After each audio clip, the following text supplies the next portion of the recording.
The thing about vampires is that they're hard to spot. They look like people, they act like people, and they're often a lot more secretive than people. Plus, they'll more than likely never be out during the day. You've got to keep your eyes peeled to catch one in the act, but at that point you're probably in danger too. A man who was known to sometimes lose his mind was walking alone when he spotted an elderly woman. Something overcame him and he attacked her with a log. If the attack itself wasn't enough, he was then overcome with a thirst for blood. He took out a sharp weapon and cut her throat before drinking the blood right there in the street. The man also had a large container with him which he began to fill with some of the blood. Eventually he was spotted by some concerned citizens who tried to stop him, but at that point he fled the scene. Villagers then banded together to attempt to find this vampiric killer and eventually did. After a hasty manhunt, they were able to find the man, restrain him, and bring him to the police. Nobody had expected this man to be so bloodthirsty, but it seems as though it was something he quite enjoyed. The container he brought to fill with blood should be evidence enough of that. The man was arrested and has not engaged in blood sports since. Was this a real vampire? How did he know he was looking for blood originally? It's possible that he did just experience a mental break and went berserk too. But if he was a vampire, I'd be keeping an eye out in the community, just in case he managed to turn anyone else. The last thing a village needs is a burgeoning class of vampires. Just look to any classic Transylvanian tale for proof of that. Coming in at number 4, we've got vampire squirrels. Wait, what? Vampire what now? That's right. Within the past 5 years, researchers have managed to capture a fascinating and elusive type of squirrel on camera. Known as the Bornean tufted ground squirrel, this fluffy-tailed mammal proves that looks can be deceiving. It has the fluffiest tail of all mammals and really is quite cute. However, it doesn't act like you'd expect a squirrel to act. I guess most squirrels can be pretty aggressive, eh? Ever seen a city squirrel jump at someone for part of their picnic in the park? Still though, no other squirrels seem to have the blood-drinking habit. Yep, these squirrels are vampire squirrels, or so the legend says. See, these squirrels, like vampires, are very hard to pin down. The video footage folks have of this mysterious creature is so limited that essentially nothing is known about them. But people have been saying that it wouldn't be too surprising if they hopped onto a wayward deer and took a quick drink. In fact, the forest-dwelling Dayak hunters say that these squirrels do more than take a sip or two of the red fluid. They go straight for the jugular, killing the deer. Once the animal is dead, these squirrels eat the internal organs, leaving behind disemboweled deer bodies. Imagine watching a squirrel take down an entire deer. Just incredible. Local folks claim that they've seen just that, but there's no reliable evidence to back these claims up.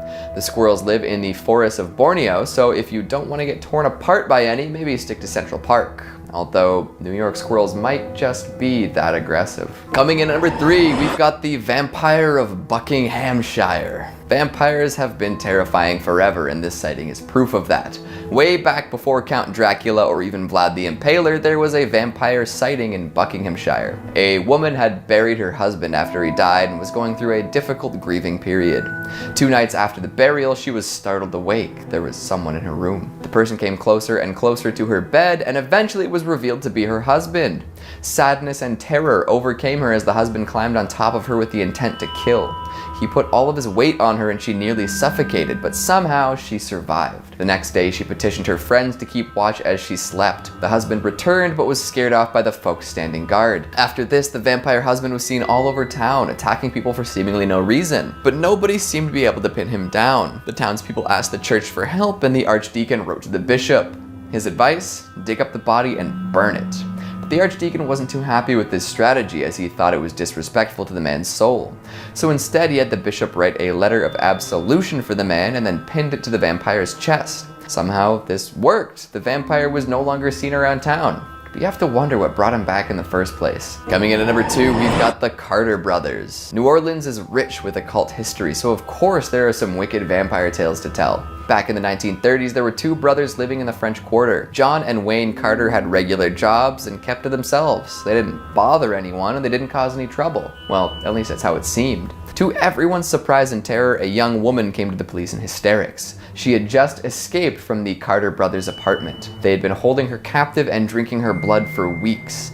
The police took this very seriously and raided the apartment. What they found would make anyone sick to the stomach. Inside were 4 more girls, all covered in wounds meant to siphon blood for consumption. After freeing the prisoners, the police attempted to arrest the Carter brothers. When they found the vampiric siblings, an insane fight ensued. Apparently it took 8 men to restrain the 2 brothers. They had been possessed by some otherworldly strength, likely that belonging to vampires. In the investigation that followed, it was discovered that the brothers had kidnapped and killed over 14 victims. That's a fair bit of blood for 2 brothers who seemed to be a couple of average guys. They were tried, found guilty, and executed, but the story doesn't end there. Years down the line, another Carter died and was to be put in the family tomb. When the vault was opened up, the bodies of the brothers were gone. See, that's why you gotta burn the vampires. Burying them is just inviting disaster. Ever since then, many people have claimed to see the 2 brothers skulking about New Orleans.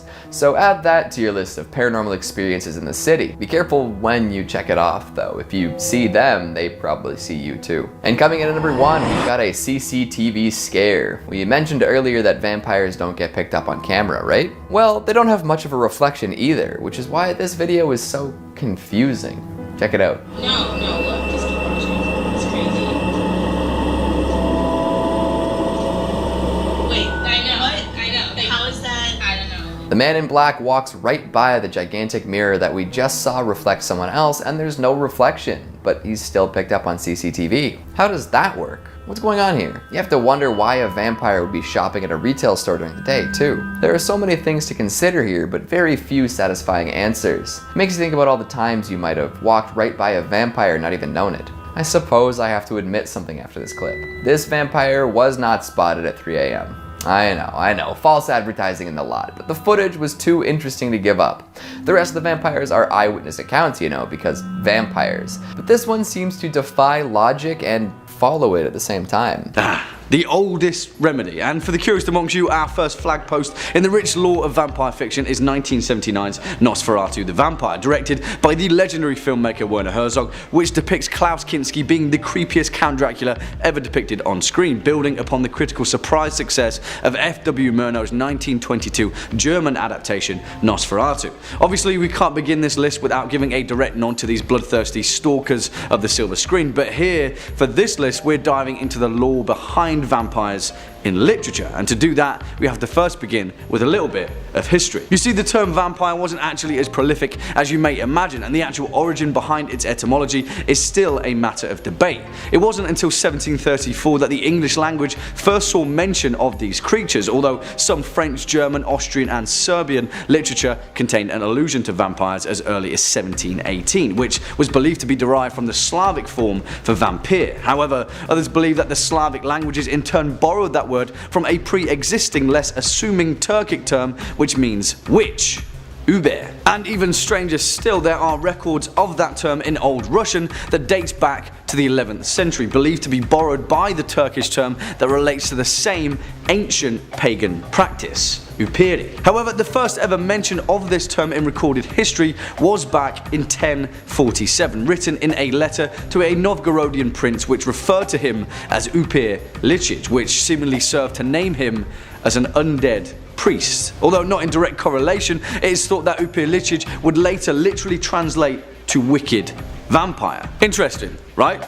I mean, the ancient etymology of it, not the fact that a secret kingdom of bloodthirsty pagan priests may have existed somewhere in ancient Russia. Now, semantics aside, the exact notion of vampirism has existed in folklore for millennia, passed down through means of spiritual texts and oral tradition. Albeit much more demonic in origin, the ancient Mesopotamians, the Hebrews, ancient Greeks and Romans all had tales of creatures that we would consider to be a precursor to the modern vampire. In these many tales of ancient belief, the act of blood drinking was actually quite prolific and often attributed to demons and spirits that would eat flesh and, well, drink blood. In fact, pretty much every nation on earth has had some form of blood drinking undead revenant or demon, which in some cases even acted as a deity to several ancient belief systems. You see, it's no wonder that the very essence of the vampire has long been ingrained in our cultural psyche. However, it wasn't until the late 17th and 18th centuries where these same shared cultural fears would begin to make themselves themselves apparent, shall we say. The very tales that form the basis of the vampire legend that would later go on to form the literature behind vampirism first entered into historical record in 1672 with the case of Eerie, a peasant that had died 6 years previous but had seemingly arisen from his grave to drink the blood of local villagers in Istria, which is now modern Croatia. After the strange case of Eerie, Eastern Europe saw a frenzy of these same vampire sightings, the most famous being that of Petar Blavovic and Arnold Paul, both of which were Serbian peasants, a potential explanation for the Proto-Slavic origin of the term vampire. Now, the actual means of the sociological phenomena behind these historical events, if any, are a matter for a different video, because the point is, it injected a shared cultural belief that would quickly form the basis of one of the most important and impactful conventions in horror fiction: vampires. Because in 1748, during a time where these alleged vampire attacks were still happening across Eastern Europe, a German man named Heinrich August Ossenfelder manifested that very same zeitgeist and produced a poem simply titled The Vampire. An incredibly short poem which is written from the perspective of a mysterious man presented as a jilted and aggressive seducer that lusts for a respectable and pious Christian girl who is protected by her mother. In it, the term vampire is only addressed twice, with "as in vampires unmortal, folk on the Theses portal," and in "till I myself avenging to a vampire's health, a drinking him toast impale Tokay." Although the poem itself is a direct metaphor for the desecration of religious faith, it goes on to directly describe breaking through the girl's bedroom window and sucking her blood. Where have we heard that one before, right? And in fact, the stark eroticism of Ossenfelder's poem would go on to influence many other pieces of vampire literature that followed it. Several decades later, in 1773, another German poet, a man named Gottfried August Berger, would produce a poem titled Lenore, an incredibly important landmark in literature and a vital entry into the Gothic ballads, but a poem that never exactly used the term vampire. Instead, it was responsible for creating another key theme that would later appear in vampire literature: immortality, or in this case, undeath, the ability for vampires to rise from their graves in the darkness of midnight, enter the homes of their victims or loved ones, and then carry them away into the night. After the widespread publication of Lenore, the Gothic ideal of the vampire was well and truly afoot, and the following few decades produced several similar pieces of literature, such as The Bride of Corinth, Thabala the Destroyer, Percy Shelley's The Spectral Horseman, as well as Samuel Taylor Coleridge's famously unfinished ballad, Christabel. However, it wasn't until the year 1819 where vampire literature really began to become solidified, when a man named John Polidori created the first prose piece of vampire fiction ever: The Vampire. It featured the iconic Lord Ruthin, the character of which was actually based upon Polidori's good friend and patient, the notorious Lord Byron. Now, whilst Byron also had a stab of his own at vampire literature, this was the first moment in literature where a fully formed vampire character would emerge, but more importantly, it served to paint Lord Ruthin as an anti-hero, seemingly down to Polidori's admiration for the whims of his friend Byron, which would form the basis of a trope rarely seen in horror or Gothic fiction, but would go on to become a key component of its themes, that of the sympathetic villain, the anti-hero. Now, how many likeable vampires can we name now in popular fiction? There's just too many of them, and all of them the heroes or heroines of their own stories, but back then, this was cutting edge stuff, or cutting teeth, I guess. The impact that Polidori's work had on vampire literature was huge, and throughout the 19th century, the masses couldn't get enough of our blood-sucking contemporaries.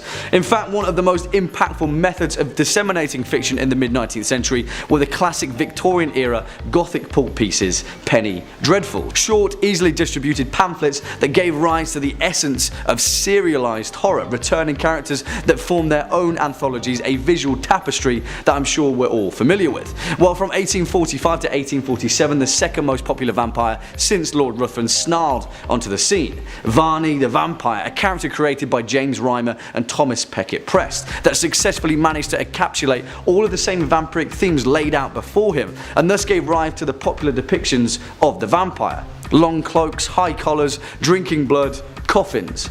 But there was another story that paved the way for vampire literature before we address the very evident elephant left in the room that we haven't yet talked about. A lesser known addition into the gothic canon of vampirism, but one that is without a doubt even more important than Varney the Vampire. And that was with Sheridan Le Fanu's 1871 novella Carmilla. And this was the first ever depiction of a female vampire, Countess Karnstein. In many ways, Countess Karnstein paved the way for the defining moment of vampire literature, and her influence as a symbol of occultism, as well as the enigmatic, supernatural, almost deified creature that exists separate from the confines of civilization. It's one of the most important hallmarks for vampire fiction and gothic literature as a whole, because the character of Countess Karnstein was pretty much the archetype for the most important piece of vampire literature ever created, Bram Stoker's Dracula. And without detracting from both pieces, the similarities between the two are staggeringly clear.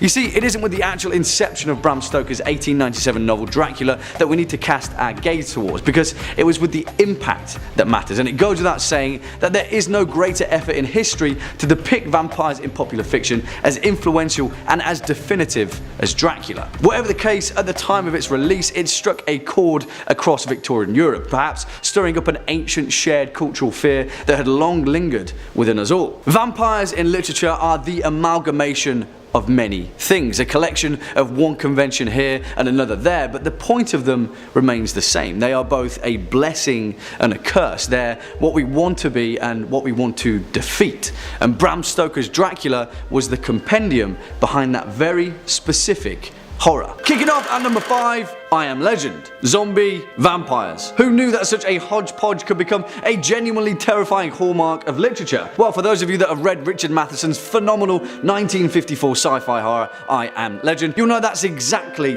what it is, genuinely terrifying. And although it was a half-decent movie, please don't lump this novel in with the 2007 Will Smith blockbuster, because the entire film kind of missed the point. But hey, that's not why we are here, is it? Written by Richard Matheson, I Am Legend tells a tale of Robert Neville, a reluctant scientist and the sole survivor of a vile pandemic that has ravaged the planet, a blood plague that seemingly turns humans into vampires. Throughout the opening of the novel, it is alluded to that this plague was a result of a devastating war, and this plague was openly spread via mosquitoes kicked up in the subsequent debris of society, which, you know, is already a pretty terrifying notion, because that could happen. Now, I won't get into too much detail about the actual narrative, because there is a lot to be enjoyed in this novel, and if you can get your hands on it, I'd highly recommend reading it. It's not too long at all, and Matheson paints a vividly bleak picture throughout. The reason that I Am Legend's zombie vampire plague-ridden carriers end up on this list, though, is because of Matheson's attention to scientific detail, and as Robert Neville scours the wasteland of Los Angeles, learning more about the swarms of fleshy, bloodthirsty rippers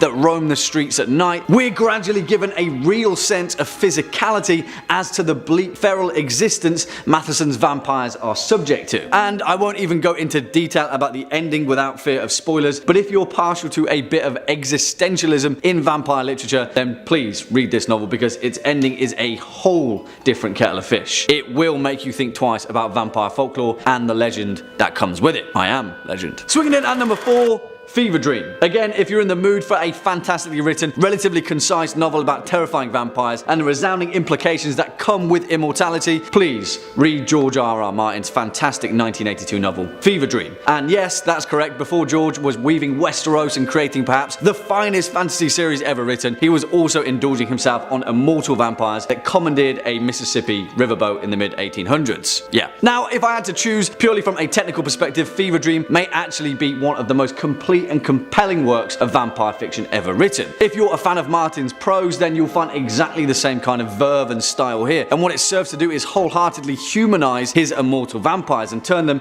into a much more complex kind of monster. Like with most of Martin's work, there is no black and white here, but instead shades of grey, and as you may imagine, that's a pretty difficult thing to do with vampires. However, the reason it only makes its way in at number 4 though is that purely from a horror perspective, it's not entirely as terrifying as some of our other entries, but in terms of depth and complexity, Fever Dream is second to none. It tells the tale of Abner Marsh, a grizzled steamboat captain in the mid-1800s, who is down on his luck during a particularly bleak financial crisis, but is then contacted by a mysterious, soft-spoken aristocrat, a man named Joshua York, who promises to finance a brand new riverboat for Abner, an opulent vessel named Fever Dream. And whilst obviously yes, this novel is centered on vampires, I'll say no more, because the way the immortal society of vampirism is woven into this novel is a beautiful thing to witness, and the subsequent opposing blood masters that are spawned from it is a concept rarely looked at in vampire fiction. 2 words: Vampire Jesus. Next up at number 3, the Vampire Court. And whilst throughout the fantastic Dresden Files series by Jim Butcher there are many forms of vampires and the subsequent vampire courts that come with them, there's no doubting that the most terrifying, malevolent and purely evil vampire organization is the White Court, although thankfully for us they're all pretty damn evil anyway, and Harry Dresden has been doing his damnedest to bring about their downfall one by one, as is the case with the Red Court. Sorry, spoilers. Now, vampires in Jim Butcher's universe come in many different shapes and forms,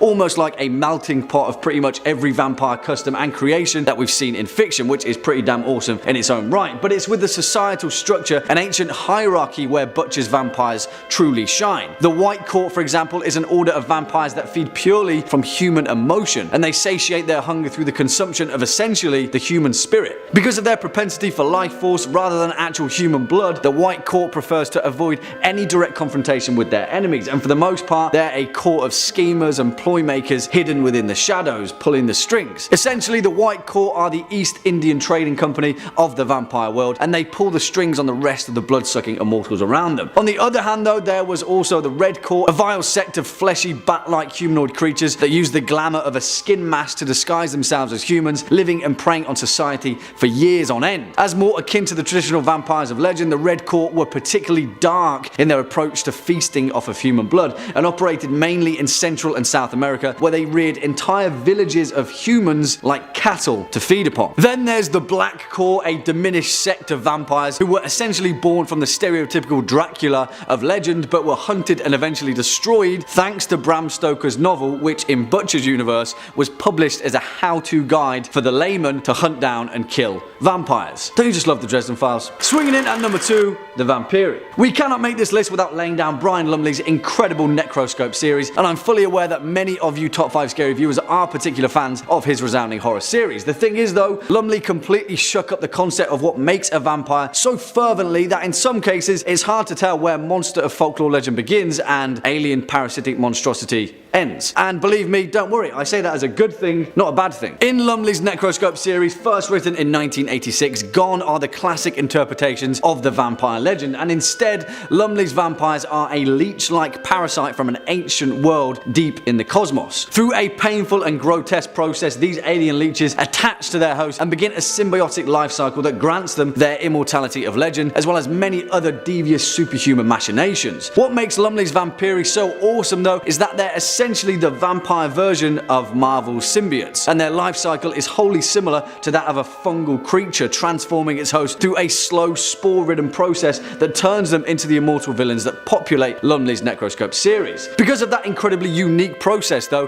the Vampiri leeches can also infect other non-human entities, such as in a few cases foxes or wolves, and then so begins Lumley's absolutely awesome fictional explanation as to the nature of werewolves and lycanthropes that populate his horror series. It's never been done before. The thing is, in Necroscope, the Vampiri are so damn ancient and so adept at understanding the parasitic process that created them. In the later series, they move into an entire industry of breeding lesser versions of vampires to enact their bidding, whether across the earth or on Starside. In fact, Lumley's depiction of vampirism in the Necroscope series is pretty damn bleak, and the one true evil against humanity are the Vampiri, because eventually even the most purest of hearts succumb to their evil will. Also, vampire cannibalism. Yeah, that one's not been done that much before. And finally, coming in at our number 1 spot, the higher vampire. And whilst we're talking about hunting vampires, we cannot talk about bloodthirsty monsters in literature without taking note on the resounding works of Andrzej Sapkowski with the Witcher saga that rightfully deserves its place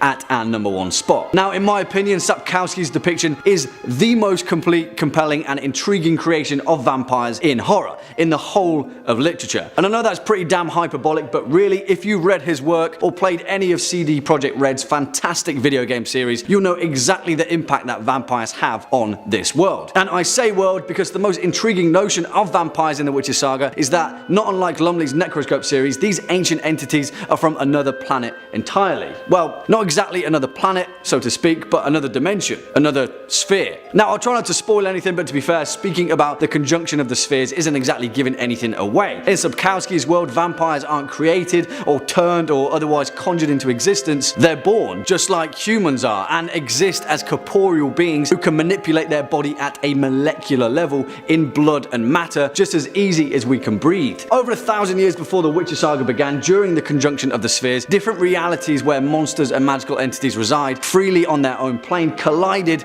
and merged with our world, which eventually necessitated the need for the Order of the Wolf and the many witchers that came with it. As you know, someone had to try and keep a lid on all that chaotic magic going on, right? Cheers, Geralt. Honestly, I can speak about the Witcher saga all day, but as far as vampires are concerned, there is so much to feast on. The Bruxa, the Katakan, the Alp, grotesque mutagenic versions of vampires created from humans and the corporeal dimension beings that are absolutely terrifying. Regis, the awesome ancient vampire who's best friends forever with Geralt, the unseen elder, the list goes on and on. And if you're a fan of vampire fiction and are yet to delve into the works of the Witcher series, please consider this as a reminder, because as far as vampires are concerned, there's nothing else like it, and it's the best for a reason. Coming in at number 5, we've got Boneless Boys. You may be familiar with the claim that vampires are shapeshifters. Depending on who you ask and what vampires they're familiar with, you'll get all sorts of different stories about men who turn into beasts. Bats are a popular figure, but there are also tales of cats, dogs, wolves, rats, and more. Hell, if you've seen Dracula 3D, you'll know that some might even transform into gigantic praying mantises and scuttle up the stairs to kill your dad. They're quite versatile vampires. But you might not know about another type of shapeshifting some folks say they have. One that makes them even more versatile than any beastly form could ever hope to be. That's right, I'm talking about the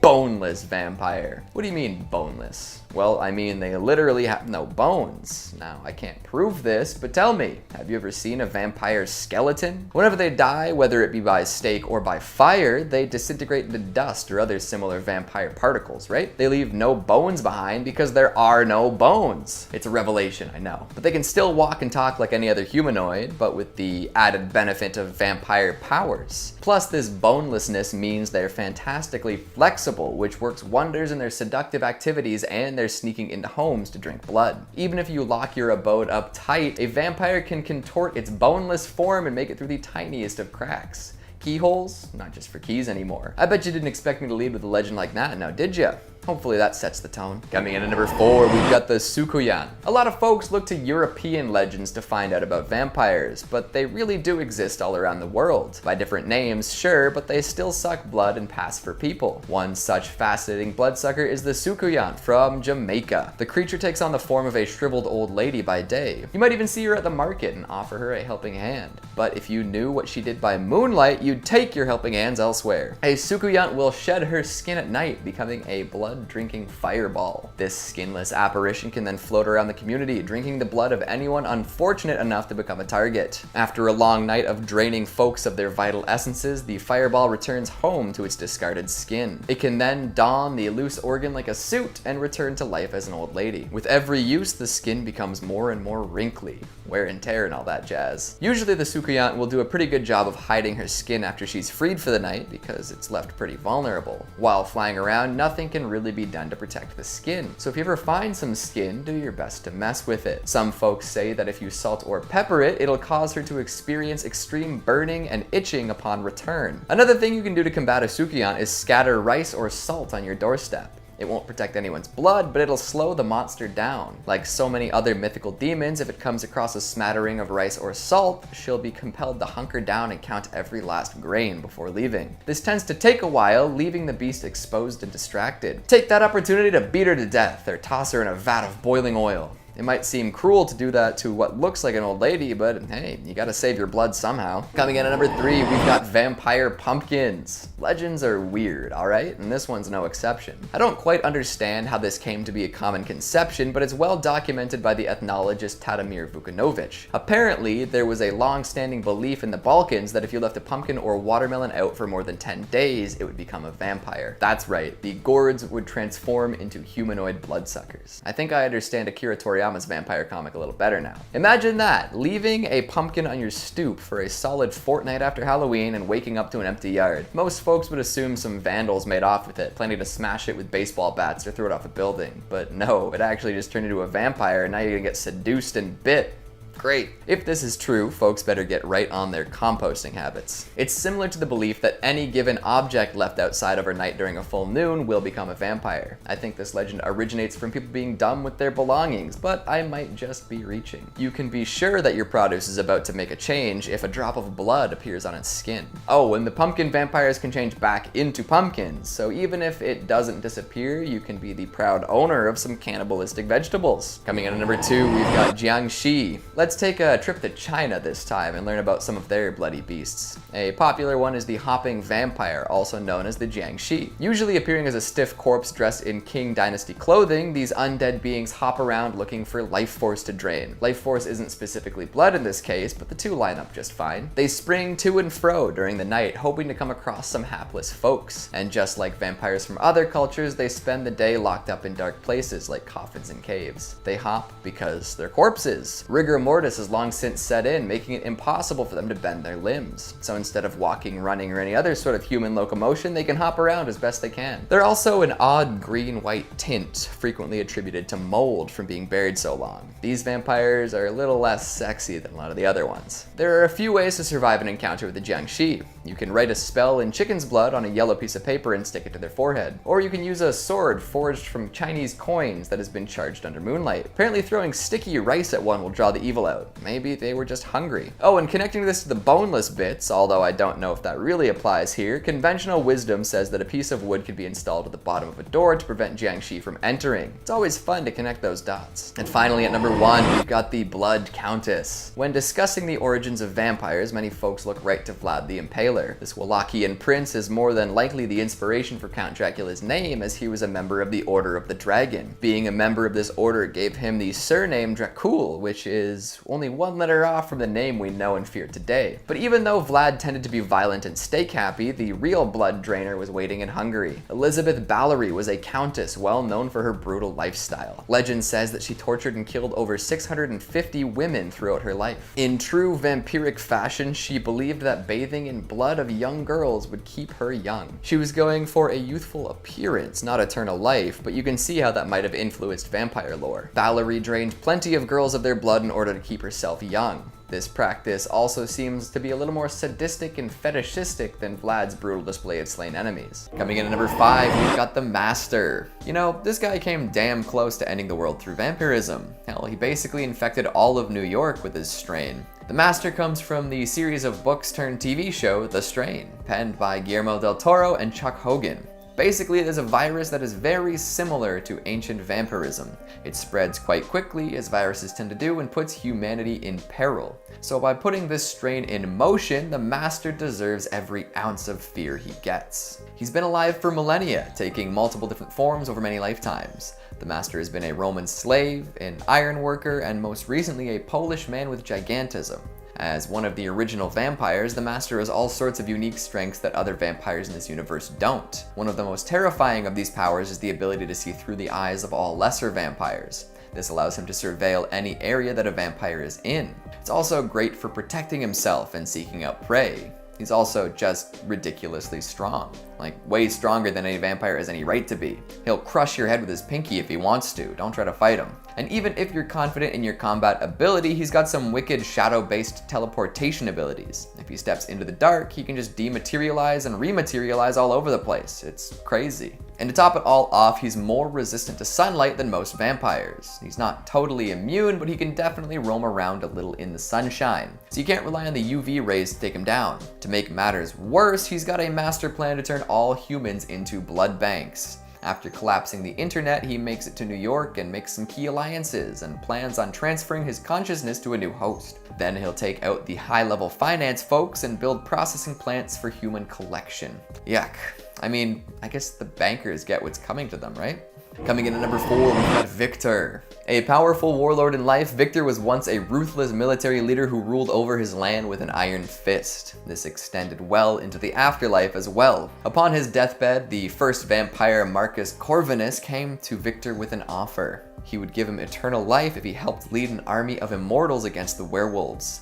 Victor, loving life and combat, accepted this offer and became one of the most terrifying vampires of all time. This is the vampire who betrayed Marcus, waged war against werewolves, and even killed his own daughter. You don't want to mess with Victor. He, like many vampires in Underworld, possesses superhuman abilities of the highest caliber. His strength is unmatched along with his speed, and he can endure almost any injury. Even if grave wounds are inflicted, Victor can heal up quickly and keep on moving. He can also snag memories from those he bites, giving him insight into all sorts of secrets. These military conquests and supernatural powers are all terrifying on their own, but Victor's shrewd politics are possibly the most dangerous thing about him. After living for millennia, Victor is well versed in the ways of the world and knows how to take advantage of many situations. He is cunning and manipulative and knows how to act swiftly and brutally to get what he wants.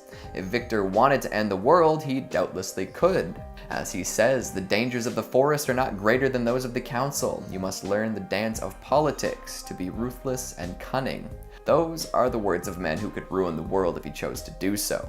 Coming in at number 3, we've got cars. That's right, folks, the Pillar Men are vampires. They drink blood, sunlight hurts them, they can make more monsters like them, they're super ancient, they have superpowers, and now we're talking about JoJo's Bizarre Adventure on Top 5 Scary. Way to go, team. Of course, Cars is the most powerful of the Pillar Men. Just look at how Joseph had to deal with him in Battle Tendency. After learning that he is truly immortal and not even the sun can destroy him, JoJo literally fires him into space to freeze up and float around for the rest of eternity. That is a crazy powerful vampire. Like a lot of the other vampires on this list, Cars has superhuman strength, speed, and regeneration, but those powers are augmented by a connection to the world around him. He can sense all sorts of things that are invisible to the naked eye, changes in air pressure, tiny sounds off in the distances, rising temperatures, all seen by the all-seeing Cars. Plus, he's infused with the DNA of everything on Earth. He can evolve on the fly, always putting him ahead of the competition. Plus, he's got some wicked poses. Like, what other vampire can pull off so many model-esque looks?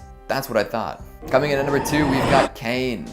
The first vampire in the mythos of the World of Darkness is also the most powerful. Cain is the firstborn son of Adam and Eve and was cursed with vampirism by God as punishment for murdering his brother. After this, he was sent out to wander the land of Nod. During this time, he met Lilith, who gave him some of her blood to drink. By partaking in this blood, Cain is visited by 3 angels who bestow curses on him after he refuses to repent for the murder of his brother. He becomes awakened and possesses new disciplines, granting him untold power.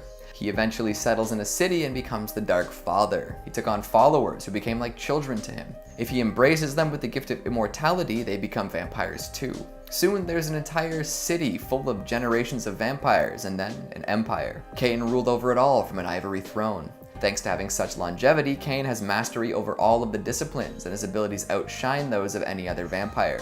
He can also cancel out the disciplines of any vampire near him, guaranteeing his power in any situation. And finally, coming in at number 1, we've got Gabriel Belmont, also known as Dracula, but I wanted to make sure everyone knew that we were talking about Castlevania. There are plenty of powerful men and monsters throughout this universe, but the Prince of Darkness reigns supreme. Once a vampire hunter, he knows all of the tricks of the trade, making him even harder to deal with. He's got void, chaos, and blood magic, covering all sorts of potential matchups a burgeoning Dracula killer might throw his way, and that's just the start of it.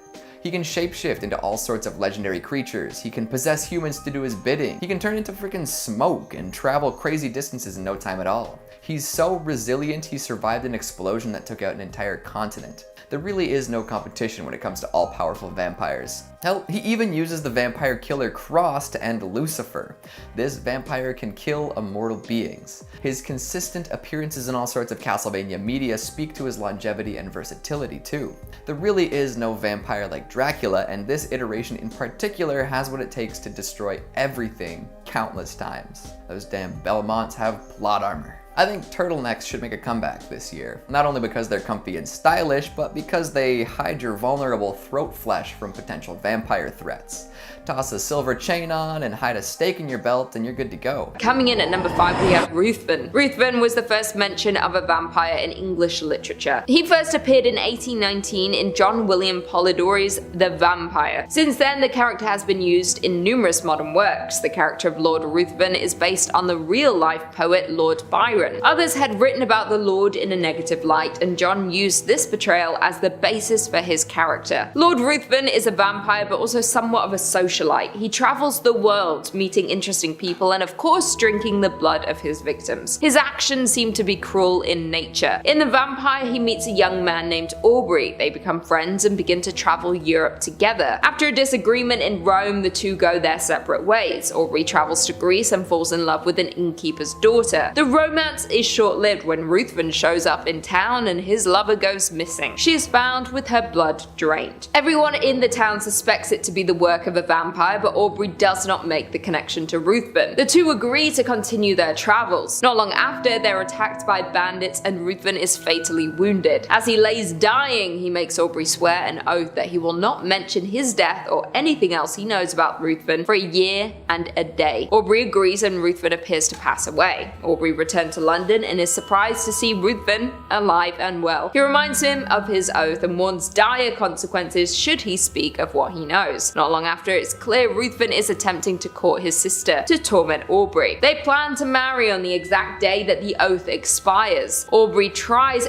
everything he can to attempt to warn his sister and save her from this monster. Although vampires have been expanded on and characteristics changed since then, the story has the classic character. He is alluring and uses this to trap his victims. Coming in at number 4 we have Carmilla. Carmilla, also known as Makala, was one of the first female vampires. The story of Carmilla was published in 1872. In the story, she is a female vampire who preys on young women. She finds her female victims, often stalks them for many years of their life before seducing them. In this book, she first meets her victim at the age of 6. She visits her in her nursery, laying down beside her and smiling. When the little girl Laura falls asleep, Carmilla disappears. Laura convinces herself this was a childhood dream, but she never forgets about the girl she met in her room when she was young. The story forwards to when Laura is a teenager. A girl in the village suddenly passes away under suspicious circumstances. The town general goes to investigate exactly what happened. While he is away, Laura and her dad come across an overturned stagecoach. A mother and her daughter, who is Carmilla, were in an accident. With her mother being in a hurry to get to her destination, she leaves Carmilla in the care of Laura's father. Laura and Carmilla recognize each other from all those years ago. Although they don't understand it, they begin to form a friendship with one another. Laura begins to have nightmares, and soon after she becomes ill. Her health gets worse and the nightmares get more intense. She is taken to the doctor and her father comes up with a plan to help her recover. They go to the old town ruins for a picnic. The town general runs into them as they arrive and tells them of the vampire who is draining the blood of young girls as they sleep. Carmilla arrives at the ruined village when she is instantly recognized by the general. He attacks her, but she gets away. She disappears, and just like that, Laura's dreams come to an end. The townspeople confront Carmilla at her tomb and end her reign of terror over the people of the town. Carmilla is the original prototype for a legion of female vampires. Coming in at number 3 we have Lestat. Lestat de Lioncourt had his first appearance in the 1976 novel Interview with the Vampire. This was the first book that would become The Vampire Chronicles. His full backstory was explored in The Vampire Lestat. He quickly became a fan favorite and numerous books and films have been created around this story. Lestat's personality is that of an aristocrat in the 18th century Paris. He is bold, enthusiastic, and defiant. He is an arrogant person who is considered conceited. The way he carries himself, you can tell he comes from a privileged upbringing. He is entitled due to the money he has. Even his vampire elders considered him to be the brat prince. Before he became a vampire, he was an actor. He loved the attention, but this was cut short when he was turned. He created a rock band called the Vampire Lestat with a group of humans in the 1980s. As a human, he was illiterate and struggled academically. After becoming a vampire, he learned to read in French and English, developing a love of literature. He even chose to write books as he pondered philosophical questions like, are his actions as a vampire good or bad? He was an in-depth and complicated character. He thinks differently to the rest of the coven, and they are not approving of his way of thinking. It seems that that he doesn't agree with his actions, but they are still necessary for survival. Throughout his time, he turns a lot of mortals into vampires, but sees this as a mercy as it saves them from death. But many see this as a curse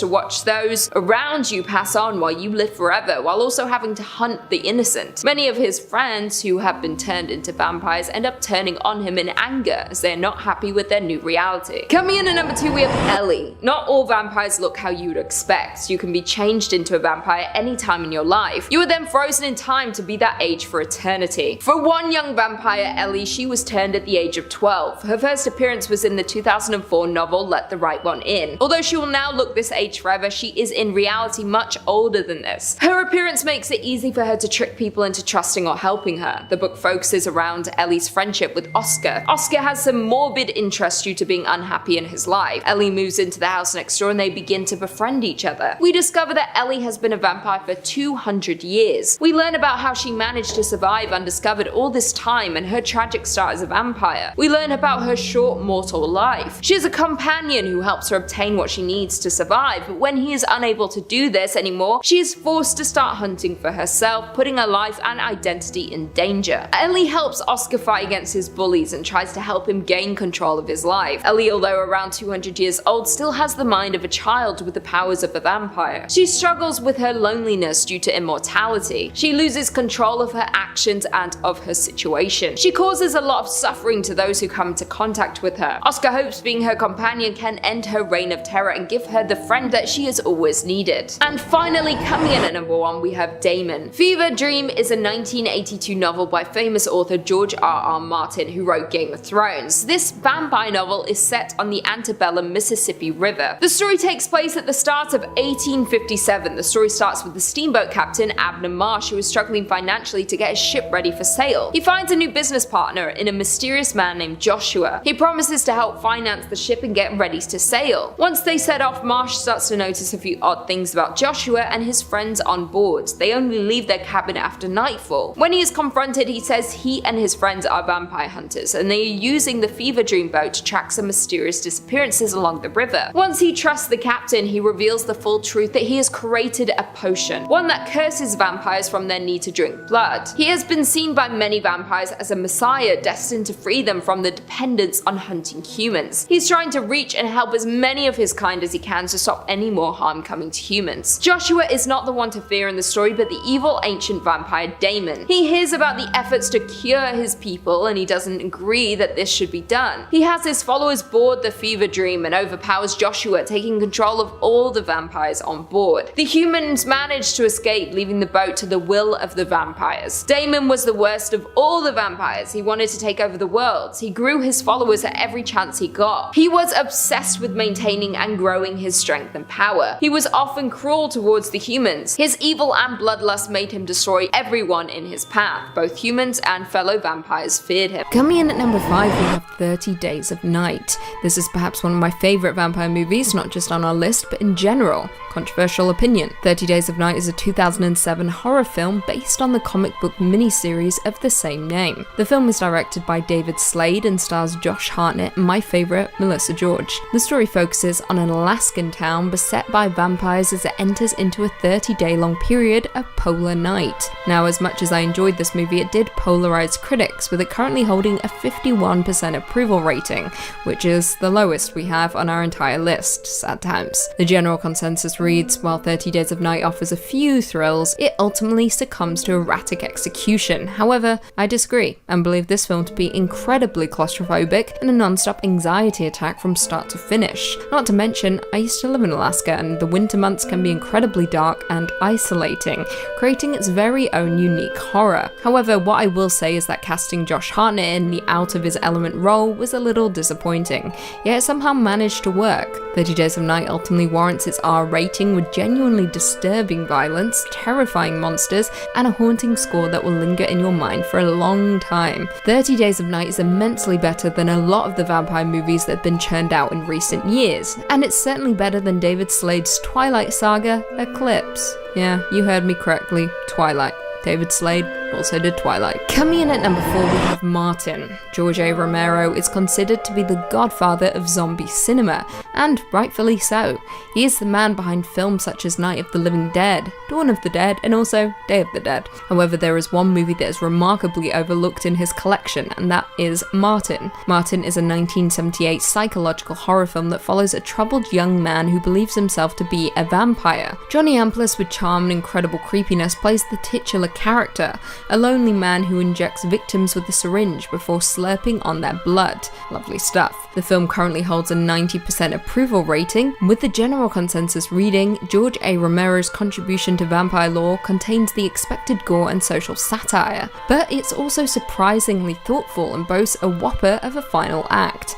Martin expertly mixes dark humour with satisfying gore, with Romero approaching this vampire hit with sharp wit and undead force. For the first half of the movie, Martin is unsettling while provoking chuckles, albeit uncomfortable chuckles. However, once the second half hits, the gruesome finale kicks in, and that is something that will linger with you for a very, very, very long time. Coming in at number 3, we have Cronus. From the legendary mind of Guillermo del Toro, we have Cronus, a 1993 Mexican horror film and also del Toro's first feature film. The plot concerns an antique dealer named Jesus Gris, who stumbles across Cronus, a 400-year-old scarab that, when it latches onto him, grants him youth and eternal life, but also a thirst for blood. As Jesus enjoys his newfound vitality, he's unaware that a dying old man, Dieta de la Guardia, has sent his nephew Angel to find the scarab and bring it back to him. But Jesus will not give immortality up easily, even risking the life of his orphan granddaughter. Del Toro does a superb job with his directorial debut, with him diving into vampire lore and tweaking the mythology to his own liking. Rather than a bite to the neck, it is an ancient amulet that latches onto whomever is unlucky enough to find it. The film received critical acclaim by critics for its acting, originality, mythology, religious references, and its balance of horror and drama. It has since been recognised as one of the greatest horror films and Spanish language films of all time. As of right now, it holds a 90% approval rating, with the general consensus reading, Guillermo del Toro's unique feature debut was not only gory and stylish, but also charming and intelligent. Cronus has some incredibly disturbing moments, including a scene where a mouth that has been sewn shut is opened without any assistance. Yeah, you can see where I'm going with this. You don't even have to love horror to appreciate the gift Del Toro gives us with Cronus, although saying that, it is recommended. Coming in at number 2, we have Rabid.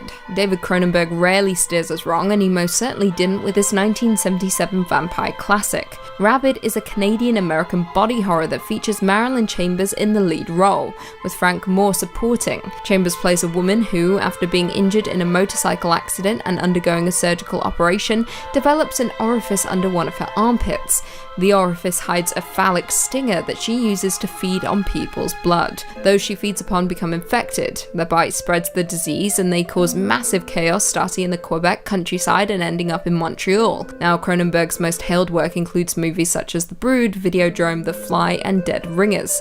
However, Rabid seems to have gone under the radar for a lot of people, and that's a damn shame. This is Cronenberg's second feature film and exists within his canon as a telltale exhibition of his raw talents, with him inflicting absolutely horrific horrors on the human body. As of right now, Rabid currently holds a 73% approval rating, with the general consensus reading, revolting, yes, but still an intelligent predecessor to some more moronic efforts in the same genre, as well as remains effectively squirmy, gruesome, and even prescient nearly 40 years after its release. And finally, coming in at number 1, we have Near Dark. Catherine Bigelow's dark horror western is a cult classic amongst movie lovers and definitely warrants a place on our list. Why? Because far too many people have not seen this movie, and it hurts my soul. Released in 1987, this neo-western horror stars Adrian Pasdar, Jenny Wright, Bill Paxton, and Lance Henriksen, and follows a young man in a small Midwestern town who becomes involved with a family of nomadic American vampires. Near Dark was an incredibly fresh take on a genre that had found new popularity in the comedy genre,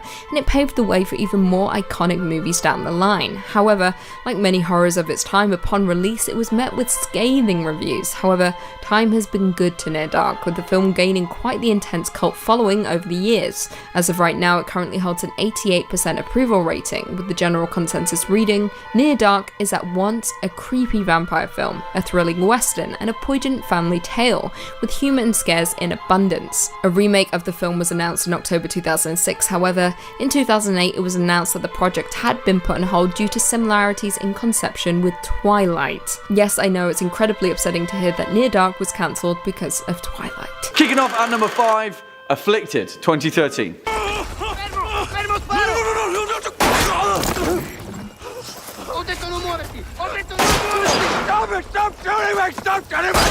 And you know what? This film is actually awesome, and you'll be pleasantly surprised that it's perhaps the best found footage vampire horror movie ever made. I mean, not like there are a lot of them anyway, maybe like 3. But nevertheless, Afflicted manages to take the otherwise worn out found footage genre, as well as the long-standing done to death vampire genre, and somehow still manage to create a wholeheartedly original and exhilarating horror experience. And on top of that, it's Canadian. Written and directed by Derek Lee and Cliff Prowse in their directorial feature film debut, Afflicted also stars the 2 filmmakers in their respective namesakes, as 2 best friends travelling the world filming a web series of their travels. It's quickly revealed that the trip is actually a bucket list, as Derek has a tragic genetic brain condition that could cause his death at any moment, and the trip is his last wish to spend time exploring the planet with his best friend. Of course though, as is the best laid plans of vampires and men, things often go awry, and Derek contracts a mysterious disease which of course turns out to be vampirism. Afflicted doesn't exactly take any precautions going into this horror onslaught, and although oftentimes the action can water down the genuinely fear-inducing moments, the one thing that carries through in this movie is its unstoppable energy. Start to finish, it's literally as if the life and undeath of vampirism is the very lifeblood of this film, coursing through its veins, seeking the next helpless horror fan to feast on. It's a strange mix of both new and old, but even stranger still, it actually works incredibly well. Next up at number 4, Only Lovers Left Alive, 2013. What is that? Oh, negative. That's delicious. Blood on a stick. Now, quite a few of you called for this film to appear on our next list, and rightfully so, because just like with Afflicted, it seems that 2013 was the year for surprisingly creative vampire horror that seemingly reignited the genre in a strange new way. It's important to note that Only Lovers Left Alive isn't a horror film in the conventional sense, or even in the traditional sense, because it relies on an entirely new perspective to fill the spaces of its horror. And yeah, who would have thought it? Vampire nihilism.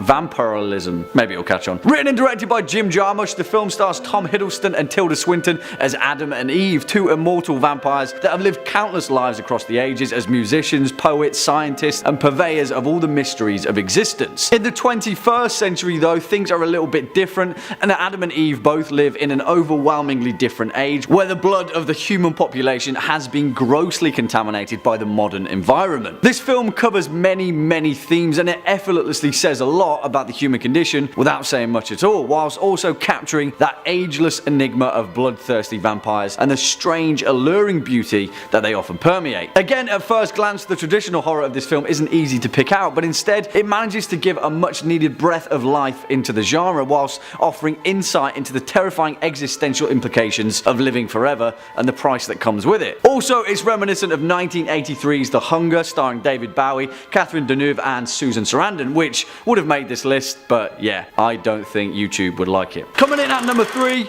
Thirst, 2009.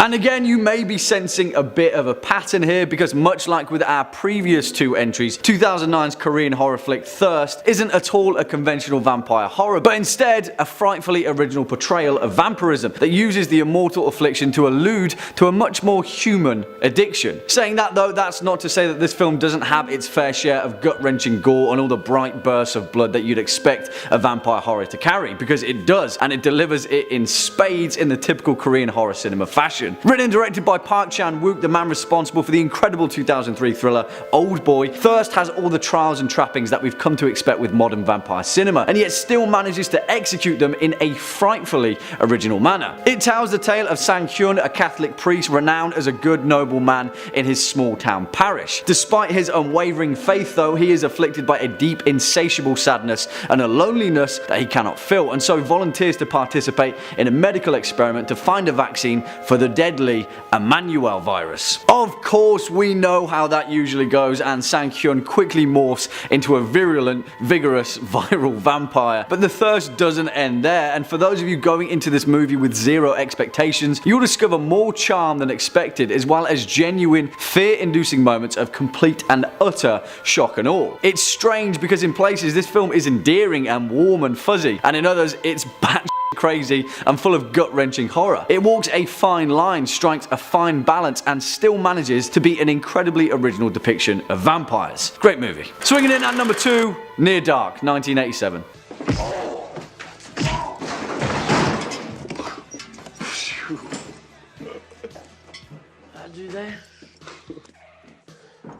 And now, listen. Guys, I get it, the vast majority of you absolutely love 1987's Near Dark and often ranked it as number 1 on your list of scariest vampire movies of all time. And yeah, I agree with you, because Near Dark is an incredibly entertaining horror experience, and in my eyes it's a more horror palatable version of The Lost Boys, although Near Dark is often forgotten in the shadow of The Lost Boys' success. Not to take anything away from The Lost Boys, because it is awesome. The thing is though, both of these films are very much a product of their time, and when it comes to late 80s nostalgia, the horror experience was often mired in fragments of genre. A little action thriller here, a little dark comedy there, and as is the case of Near Dark, a little bit of neo-western horror gore, which sounds strange, but hey, it works. Nevertheless, I hear you and consider this number 2 spot a worthy fan placement that all you horror fanatics have made happen. Good job, guys. Near Dark, directed by Catherine Bigelow and also written by herself and Eric Red, tells the tale of a group of nomadic American vampires roaming the small rural towns of Midwestern America. Despite having a relatively unknown cast at the time, more importantly,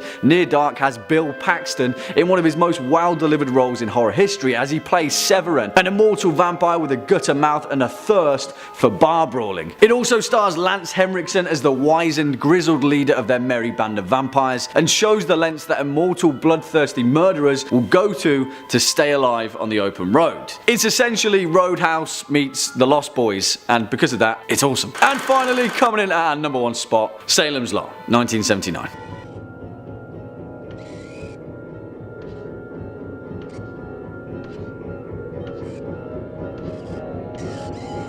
Okay guys, I'm gonna level with you. The only reason that this entry didn't make part 1 of this list is because, as I explained, it's technically a TV miniseries, and much like 1990s it doesn't hit the parameters of the term movie. But you know what? What the hell? Throw me out the window like little Ralphie Glick, forget I ever said anything, and give Tobe Hooper's legendary 1979 miniseries the credit it deserves, and stick it at our number 1 spot for the scariest vampire movie ever made, because it is exactly that. We'll just forget the fact that it was released in 2 parts. Hey, whatever, that's fine by me. I remember the first time I accidentally caught a glimpse of that bedroom window scene as a kid, and I was so incredibly terrified that it took me many years after that to even realise it was a story about vampires. I just thought it was about horrifying children in pyjamas floating through the air, and I wasn't about to watch a feature-length rerun of that. But obviously, as I got older and finally had the courage to read the original Stephen King novel of the same name, it was evident that Salem's Lot was perhaps the greatest fictional depiction of vampires in anything, really. Because here's the thing, it manages to strike an incredibly delicate balance,